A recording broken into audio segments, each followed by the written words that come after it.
Hello everybody, welcome back to the channel. Steve Callaway, Steve Callaway 1 on YouTube, and we are here doing a midnight version of Wake Up Sunshine. Oh, I'm sorry about that, guys. I wasn't able to get one out this morning because my computer crashed last night and I had to take it to the Apple store today and they fixed it, so I'm back in business, but yeah, that's all I thought about all day long is getting my computer up and running so I could get back to business here. So yeah, this one is, I'm not going to say too much in between. They're all, I've read all of these for you, and I think I'll just let it go from one to the other, and then when we get to the end, I'll do a little talking at the end. So let's get busy and listen to the first one.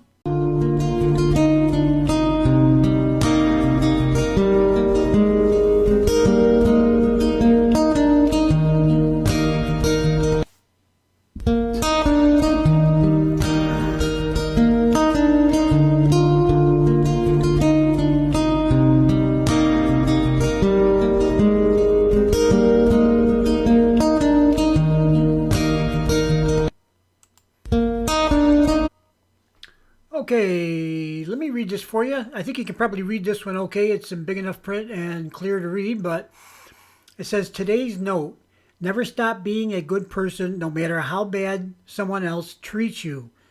Their words and their actions reflect who they are, not who you are. Oh man, that's awesome. And it says there's a question mark cover down below. You don't have to be perfect. Yeah, forever my love. This is Steve Monaco. It says Steve Monaco original audio. I guess he must have created this.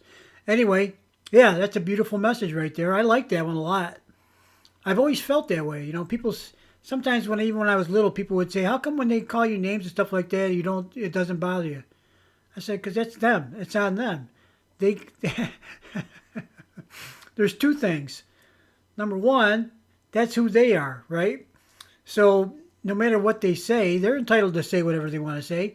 Sometimes there's consequences for what you say, but you know, they want to call me names. I just feel like they're trying to beat me down so they got something to stand on to raise themselves up. But if I don't pay attention to them, I guess it's just like it never happened, right? And the second thing I always thought when I was a kid was, well, I must be pretty important if they think about me all day long, things to say to me and about me. Now, whether or not that is true or not, it is true that apparently you're occupying some space in their head that they could have been using for other things, like thinking about being a good person.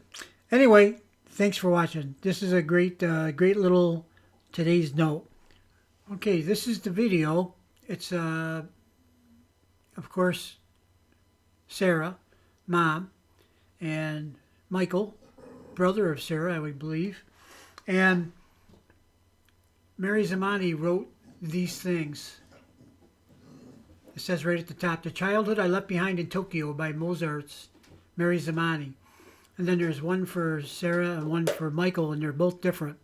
I think I'm going to do one on one video, one on another, so it doesn't get too long.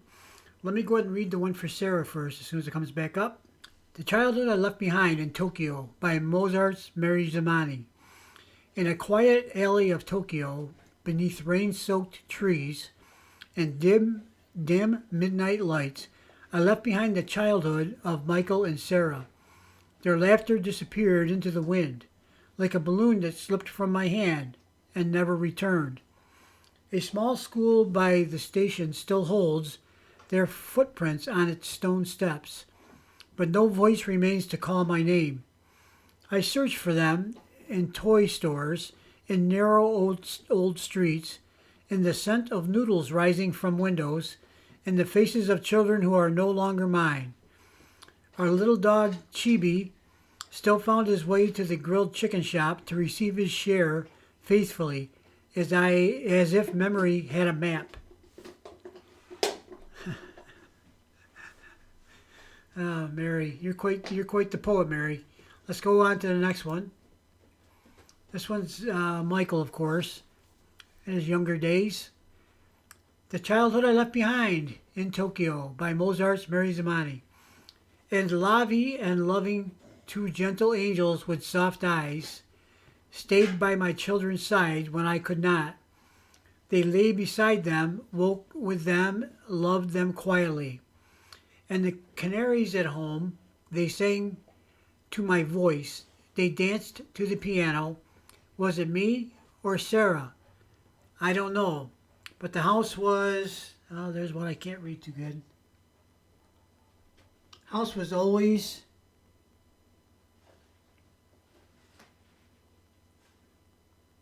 I can't read that next word. Of full. There, I can guess what it is now. Full of melody. And the walls still remember the tune.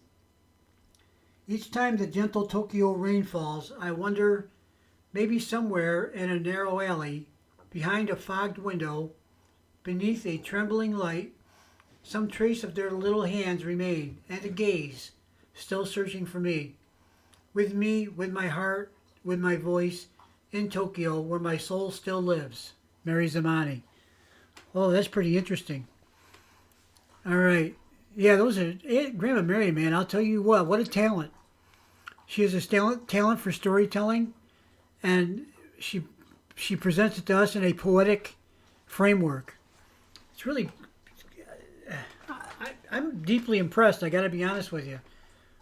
And you know, I'm not always the easiest person to impress, but I am in this case. Grandma Mery, thank you so much for sharing your life with us. You and your whole family are absolutely amazing. And I hope that we find more families like yours as time goes on. Once Angelina's voice touches more people around the world, I think things will change for the better in all of humanity. This is my thought. All right, guys, have a great day. We will see you on the next video.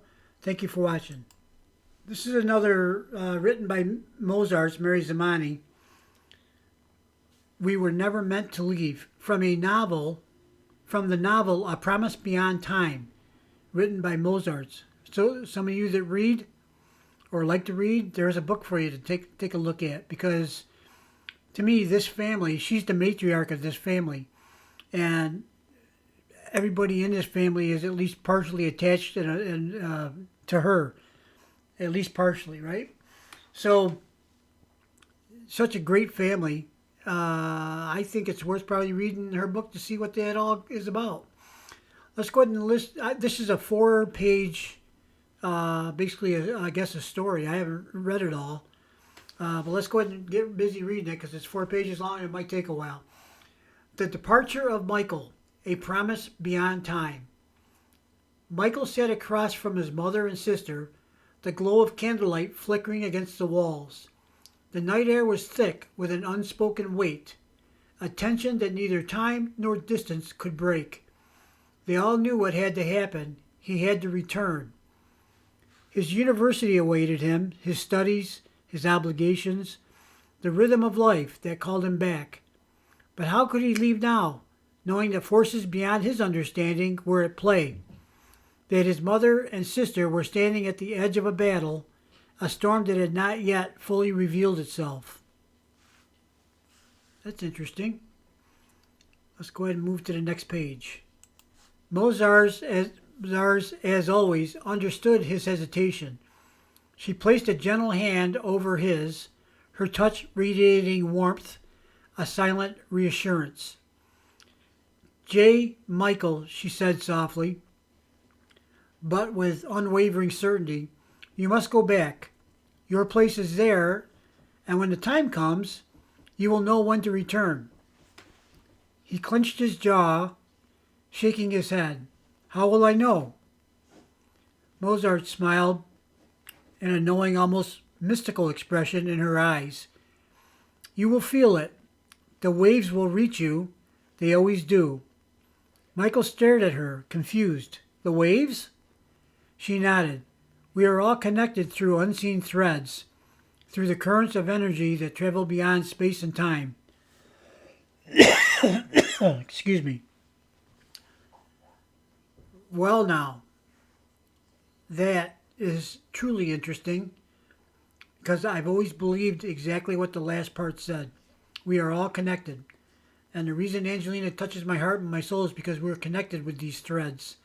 And they run through my heart and soul. Not just to me, through me. Anyway, let's go on, move on to the next one.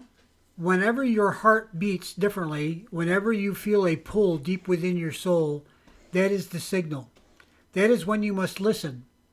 No matter where you are, no matter how far, speak to me. The waves will carry your voice and I will hear you. Michael exhaled sharply. He wanted to argue, to fight against this strange sense of inevitability. But deep inside, he already knew she was right. They embraced tightly, as if trying to etch this moment into eternity. Sara, standing nearby with her baby in her arms, watched silently, her own heart torn. She knew Michael had to leave, but the thought of separation, after everything they had been through, was unbearable. And I'm having kind of a hard time getting through this. Getting choked up a little bit. Okay. Let's read the last page now. 4 out of 4. As Michael pulled away, he glanced at the baby,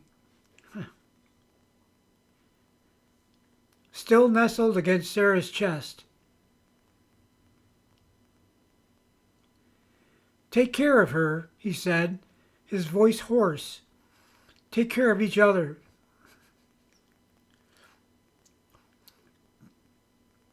Mozart gave him one last look, her gaze filled with both love and wisdom.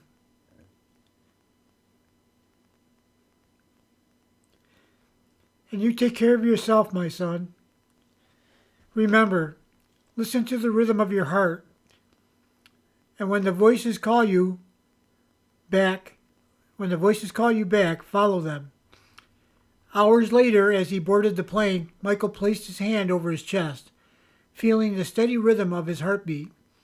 He closed his eyes, letting the sound of his pulse merge with the hum of the aircraft. The waves had not yet reached him, but when they did, he would be ready.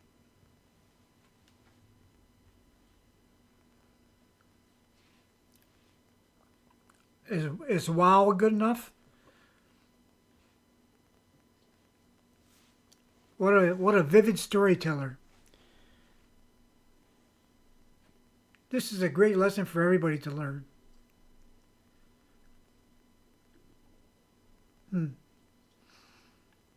Okay, guys, I think we'll wrap this one up.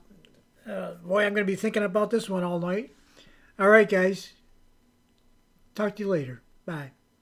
So Grandma Mery now is the family storyteller poet. Yeah, the departure, the last one with the four pieces. Yeah, I was getting choked up. I think on the last page I kept stopping for after a sentence or two, and it's like, man, I got to push on through, but this is tough. You know, I think we can all relate to some of this stuff to some degree or another. Maybe not the same circumstances, but yeah, there are times in our lives we go through tough things, and we get through it. Hopefully, the message we receive is a positive one. There's always the old saying, if it doesn't kill you, it makes you stronger, right? So, you know, I think that's kind of Mary's message here to us is that, you know, there are challenges in this life. Doesn't matter who you are. And you'll get through it if you just keep yourself unto yourself, if you will. You know, you are in charge of your destiny, all of it. If you believe in, I know many Christian faiths believe that the plan is already in motion, and it's all laid out in the fabric of time, and things will be as they're supposed to be. Then they throw in a lot of different Christian denominations throw in that God has given us free will. I have a hard time reconciling things that are predestined and free will. I just can't come to grips with that. But it's here we're talking about destiny. You know, I've believed ever since the first time I saw Angelina Jordan, she is destined to be one of the biggest music icons ever. I think Whitney Houston holds the top perch in most people's minds, or pretty much. There's some other really great singers that are right behind Whitney, including Ella Fitzgerald, and Billie Holiday's on most of the lists. But I think someday they're gonna have to build a pedestal that's just a little higher for Angelina. I think that, and why do I think that? Because I think when Angelina sings and people listen, it changes their heart to good from whatever it was before, be it complacent or a little bit of a problem, whatever. It doesn't matter. I think she has the ability to do that just with her being herself, and just with singing a song with her voice. Her voice touches us. It's sort of like that one part of the poem says there's threads. The threads of her voice travel through us, not to us. Yeah, it goes in our ears, and that's the end of it. It goes through us, our heart and our soul. So I'll quit talking. I'm on a talky rant tonight, but I hope you guys like this one. I know it's better. It's late, but probably better late than never. And I'll make another one for tomorrow morning, assuming that my computer doesn't crash again. Thanks, guys. Have a great day. And we will see you tomorrow, which is Saturday. Bye bye.